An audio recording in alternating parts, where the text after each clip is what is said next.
Assalamualaikum warahmatullahi wabarakatuh.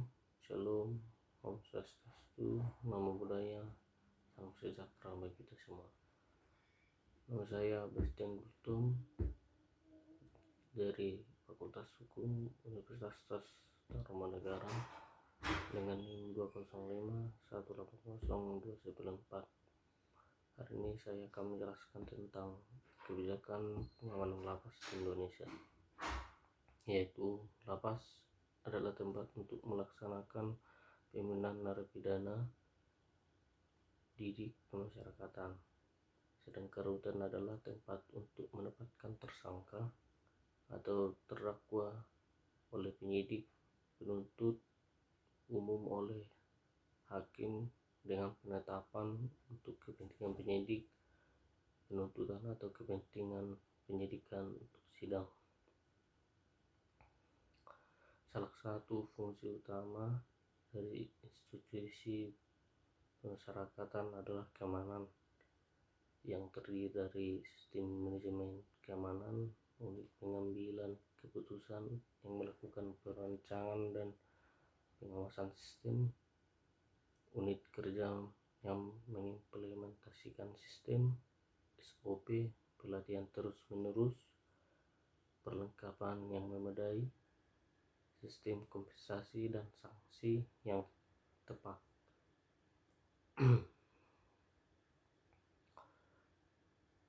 Persoalan keamanan dan ketertiban lapas diatur pada pasal 46 sampai dengan pasal 50 Undang-Undang Nomor 12 Tahun 1995 tentang pemasyarakatan dengan materi yang masih sumir. Sedangkan dalam rutan terdapat pada pasal 43 sampai dengan 47 tata cara pelaksanaan wewenang tugas dan tanggung jawab. Yang berikutnya ialah gangguan kamtib, yang terdiri dari pencurian, pemerasan, dan pengancaman, perkelahian antara narapidana atau anak didik pemasyarakatan, pemberontakan dan perlawanan terhadap petugas, pembakaran, unjuk rasa dan mogok makan, pelarian perorangan maupun massal dan sebagainya. Yang berikutnya ialah ancaman keretaan tindakan yang berpengaruh pada overpopulasi penghuni, kualitas petugas tidak terlatih dalam menghadapi gangguan kamtib, pemahaman akan SOP yang lemah, tidak tersedianya unit intelijen di tingkat lapas atau rutan. Yang berikutnya rasio tingkat risiko dan kesejahteraan petugas yang tidak sebanding, dan daya pukul atau persenjataan yang terbatas.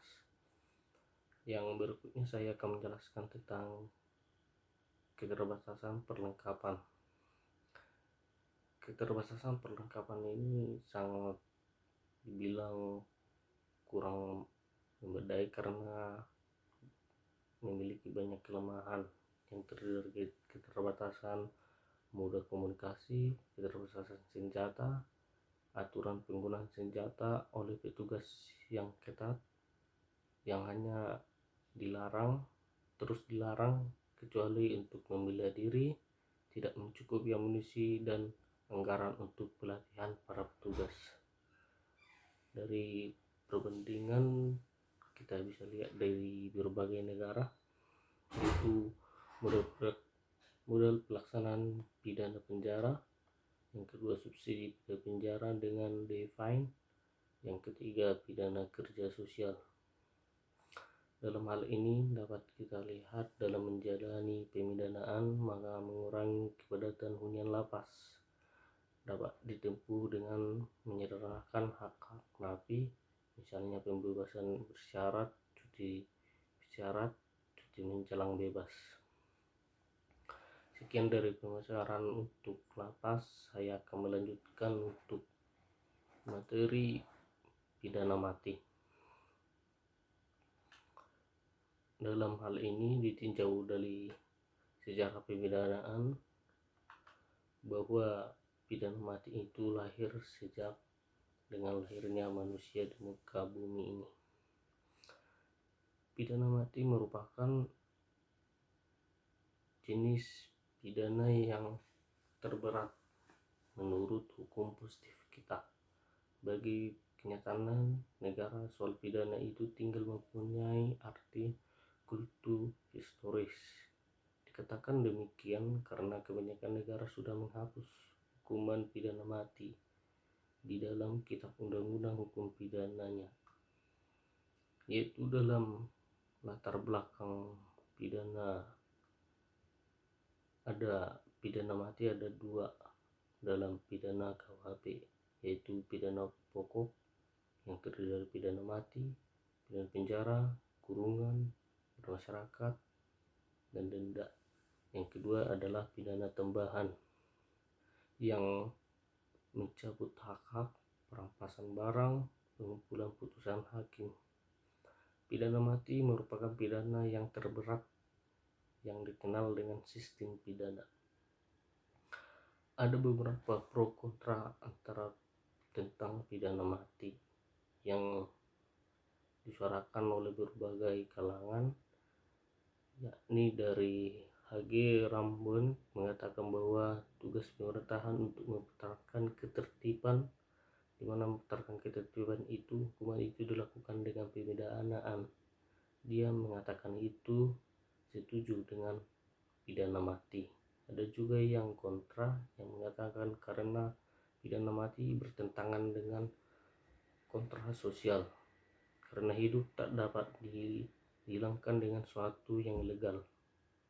Dan juga keberatan tentang dirasakan oleh khalayak umum terhadap pidana mati ialah dengan dijatuhkannya pidana mati ini, maka kita diperbaiki lagi apabila kemudian terbukti atau keterangan-keterangan yang ternyata tidak benar atau keliru. Yang berikutnya saya akan membahas tentang peraturan pidana mati yang terdapat di KUHP. Dapat kita lihat dalam makar terhadap presiden dan wakil presiden pasal 104, membujuk negara asing untuk berperang pasal 111 ayat 2, pembunuhan berencana pasal 340, pencurian dengan kekerasan pasal 365 ayat 4, dan masih banyak lagi. Yaitu peraturan pidana yang di luar KUHP, yaitu Undang-Undang Nomor 35 Tahun 2009 tentang tindak pidana narkotika. Yang kedua, Undang-Undang Nomor 31 Tahun 1999. Yang ketiga, Undang-Undang Nomor 26 Tahun 2000 tentang tindak pidana terhadap hak asasi manusia. Dari pasal 28 undang-undang kita bisa melihat hak untuk hidup, hak untuk tidak disiksa, hak untuk kemerdekaan pikiran, dan hak nurani. Di sini kita dapat melihat bahwa dalam pasal ini juga kita mempunyai hak untuk hidup, hak untuk diakui sebagai pribadi yang di hadapan hukum dan tidak dapat dikurangi dalam keadaan apapun. Pelaksanaan tindak pidana diatur juga dalam pasal 11, yaitu pelaksanaan pidana mati yang dijatuhkan oleh pengadilan di lingkungan pengadilan umum atau pengadilan militer dilakukan ditembak sampai mati menurut ketentuan Undang-Undang Nomor 2 Tahun 1964.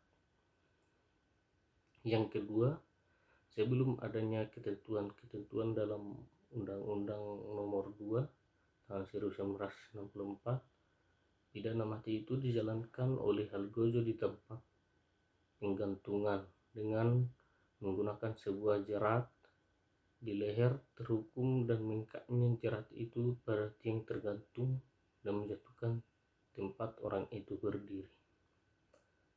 Sekian yang bisa saya paparkan untuk hari ini. Jika ada kesalahan, saya mohon maaf. Terima kasih.